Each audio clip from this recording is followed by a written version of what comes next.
Hey, friends of the earth. This is Waylon Lewis in Boulder, Colorado with Elephant Journal. And today, if I can get my stand settled, we are going to talk about Iran. What's going on in Iran and Iran. And we're going to speak, oh boy. We're going to speak, good thing it takes a minute to get everyone in. All right.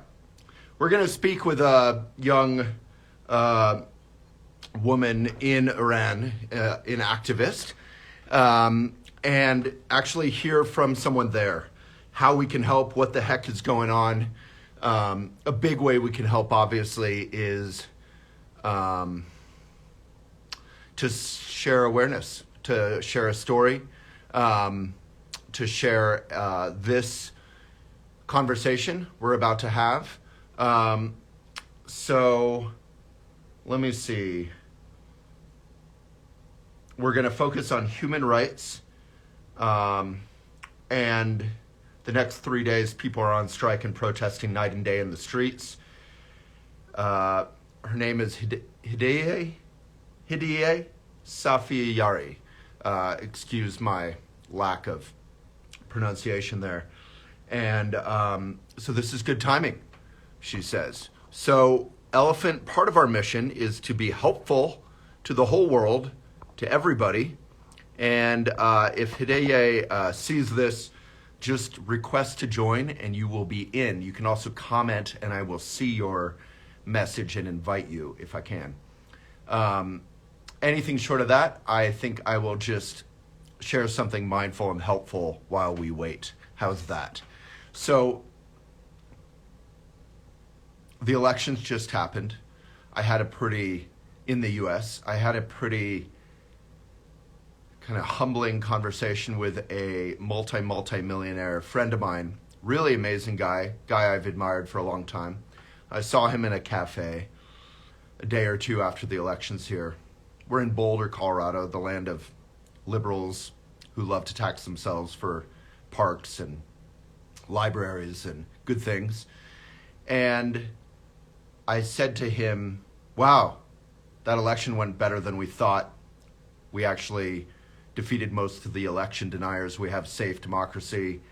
Yet again, I don't even view that as a partisan thing. I think Republicans and Democrats, up, down, progressives, even extremists, all of us should support free and fair elections the world over. And certainly here in the world's, I think, oldest democracy. And he surprised me by saying, I don't really care about that stuff. Don't get it twisted. I don't get into that stuff. It's just all judgment. And I said, wow. I said, don't we care about gay rights? Are the rights of our gay brothers and sisters and others?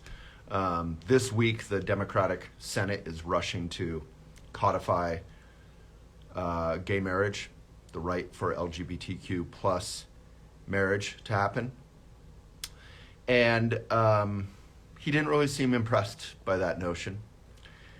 Why are we rushing to codify gay marriage? Because the Supreme Court could strike it down next after the women's right to their bodily autonomy in terms of abortion rights, safe abortion. I think often we argue about abortion, but really abortions don't stop because you make them illegal. They just stop being safe for a child and baby both. And then that didn't seem to impress him. So I know he had done some past work on climate crisis. And I said, well, what about the climate crisis? I mean, we have just a couple years left to act on it. Really, it's too late, according to a lot of experts, to stop a lot of the worst of it, but it's never too late to stop more of the worst. And he didn't seem impressed. And it just blows me away in my new book, which I don't know where it is, but I talk about how spirituality or being a good person doesn't really work if it just makes us more self-concerned. Spirituality has to make us kinder. Spirituality or being a good person has to include caring about others and their rights, particularly vulnerable folks. You know, some folks call that woke. I do believe that all Americans and all people the world over just care about basic human rights, freedom to live a safe, loving life. That's the 4 freedoms, according to FDR or Norman Rockwell. And yeah, it was a humbling, kind of disturbing, confounding moment. We then went on to discuss, how he was doing and what he's gone through, and all of that was beautiful. But again, if our spiritual path doesn't lead us to be kinder, what is it? It's just a limited thing. So yeah, here's a nice. Hey, we got Hedieh. I'm missaying your name. Why won't it let me click? View request. Go live. Wah wah. So I clicked on it, and that didn't seem to do much. Hey, Hello, hello. how are Nice you? to meet you. I'm great, thank you. How are you doing? Are you actually great? Well, not really. Just saying. Yeah, with what's happening in Iran, I'm sure you're following what's happening. A lot of us are in the fight and flight mode, and especially a lot of the Iranians outside of the country, and A we lot of can't. what? Sorry, outside of the country. A lot of the Iranians outside of the country, and all we can do is to just raise awareness and talk on social media and Yeah. get them out in any form and shape as possible. Well, my name's Waylon. Good to meet you. Nice to meet you. So I'm in Colorado, and yeah, I've been following what's happening in Iran. But there's so much news and so much noise in this world. I think it's just been one story. We've had noisy elections here in the US. And so, I really think ideally when we're children, we think about the whole world kind of holding hands and caring about one another. So can you, first of all, if you don't mind telling me how to say your name properly? Hedieh. The Hedieh. right pronunciation is Hedieh, yes. Hedieh. Thank you. And then, yeah, if you can just tell us, as if none of us know, what is happening in Iran and how can we help? Thank you so much. So what's happening in Iran started by, it all sparked by the death of a 22-year-old Iranian Kurdish girl, Mahsa Amini, 9 weeks ago, who was in custody of police. And ever since, a series of protests started, and there was a big uprising, which still continues 9 weeks after. And since then, So, but real quick before we move too far. So the entire movement, which is in the whole country, right? in the whole country, yeah. Started with the bravery of one young woman. And what happened with that incident? So I'm glad you asked that because it's important for everyone to know this is not because of one person. Okay. This sparked the whole movement, but what's happening, there's 43 years of oppression in Iran because there was a revolution in 1979, the regime change, Islamic Republic, and ever since in the past 43 years, there's been a lot of things. So there's oppression, there are all these rules, there are things that women can't do, they're restricted in many areas of their lives. And it's not about the mandatory hijab. It's also restriction around like marriage, divorce, culture, employment, everything.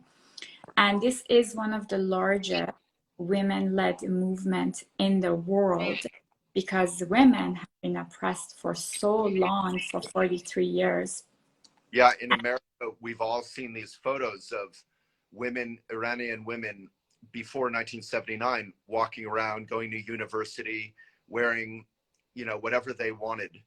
And all those rights you kind of briefly said, but employment, not just the hijab, but in every aspect of life, relationships, divorce, marriage, your Culture, rights have been taken away. everything. So, and hijab is just one aspect of it, which is, Iran, aside from Afghanistan, it is one of the only countries that has the forced mandatory hijab law. But it's not just about that. It goes way beyond that. And it's important for the world to know that this is not women protesting saying, this is the only problem. It's about the oppression of 43 years and everything else that's going on. Right. I do think we understand that it's not just about the hijab. It's much larger.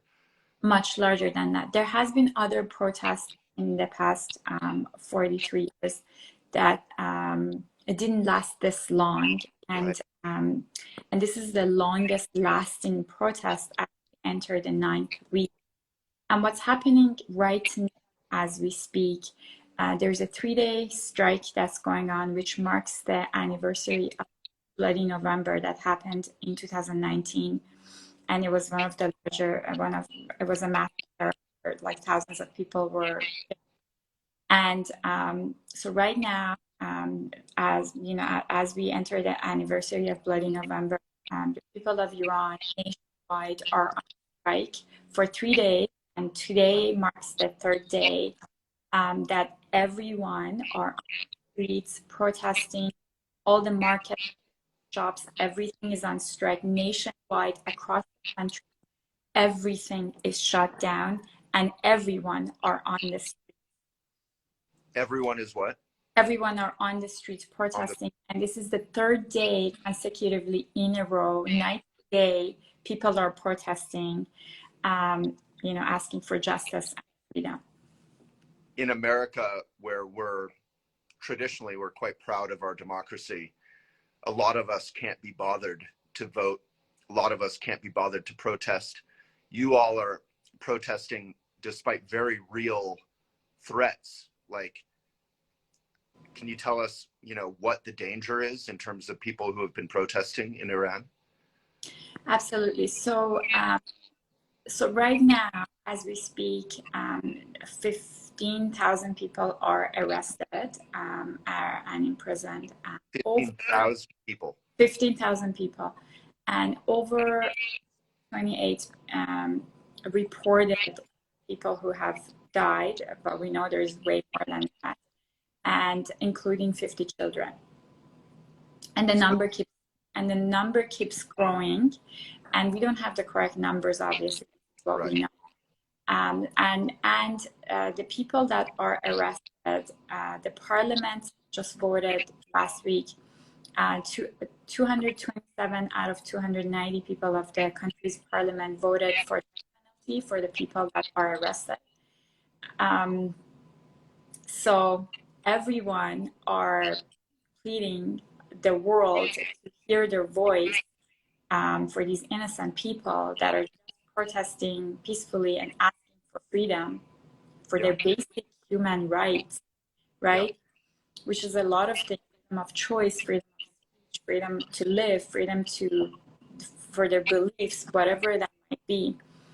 And for the first time in history, United Nations actually heard us for the first time, and they're holding a special session about the situation, the human rights situation in Iran, that's coming up on November 24th. So for everyone watching, I know you wanted to keep this a little bit short. I'm sure you have an exhausting day and have had an exhausting month. How can we help?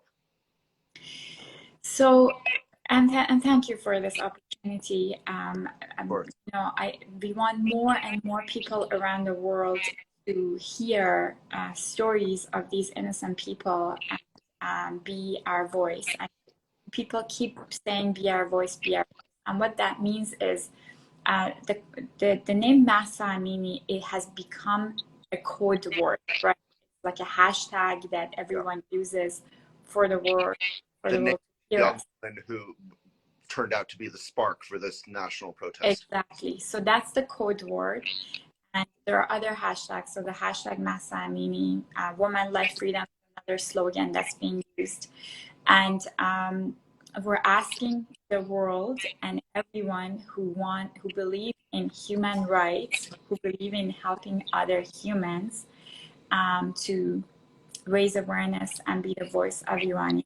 And for me to speak in, and there's a lot of like news channels that are happening in Farsi, and some media coverage, not enough on the entire story, right? Not everyone, the English-speaking world, they don't necessarily understand what's happening, what's the latest, and the degree of what's happening, right? So I appreciate this opportunity. Yeah. Anyone who believes in human rights and helping other humans, this is an opportunity to raise awareness. And you can share videos, repost videos, use that hashtag, talk about it to create more awareness and, show solidarity to people and hopefully a resolution. Well, Elephant Journal is some big independent media. We will feature it on our front page. We'll share our conversation. We'll ask our readers to share the hashtags and any news they see and this interview with you. And I thank you so much for your bravery and your, I hope you're taking care of yourself best you can. And maybe before we end, how are you personally? Like, what is your daily life like right now? So, I've been out of the country for 27 years, and for me, and I'm doing everything I can, making it, I have been creating content in the past year, so I have some practice in terms of content creation, and I'm using that skill to raise awareness right now so I've dedicated my Instagram right now for just to talk about Iran, to raise awareness. And I'm speaking English, 2 different channels like yourself. I appreciate this opportunity to raise awareness to the world, share with the world what's happening in English. Because there's all these other Farsi channels, not enough English. And I feel like a lot of us are in fight and flight mode. The inner child is screaming, because it takes you back, brings a lot of memories, and you're away. We're just doing our best to do whatever we can. Well, Hedieh, thank you so much for being a voice for so many. And thank you most of all, of course, to everyone protesting and being so brave and so caring about human rights. And that's fundamentally, if we don't have human rights and safety, we can't have a good human life. So I hope everyone cares and shares everything every day. We're happy to have you on anytime, as long as this is going on and we can be helpful. Thank you so much for caring, and I really appreciate this opportunity. Of course, really. Yeah, thank you so much. Thank you. Okay, everyone share this up, do anything you can, share the hashtags, share the media. You can share the hashtags, you can tag United Nations, UNICEF, and a representative of your countries, wherever you are. Good. Yeah, because even I have seen a lot of media coverage here in the West, but I haven't seen a lot of myself or my friends. I've been sharing up more and more, but I haven't seen a lot of our sharing and caring. And ultimately, that's what our politicians care about, is they have to see that we care, and the whole world has to come together to care. And a lot of people have already, a lot of celebrities, a lot of people have are participating around the world, which is heartwarming to see. And the more people participating, the better. Yes, exactly. Well, thank you so much, and our love to your people. Thank you so much. Okay. Thank you. Thank you, everyone, for all the hearts. Please share. Please do anything you can. Do one thing, at least, today. Thank you. Hedieh. Bye.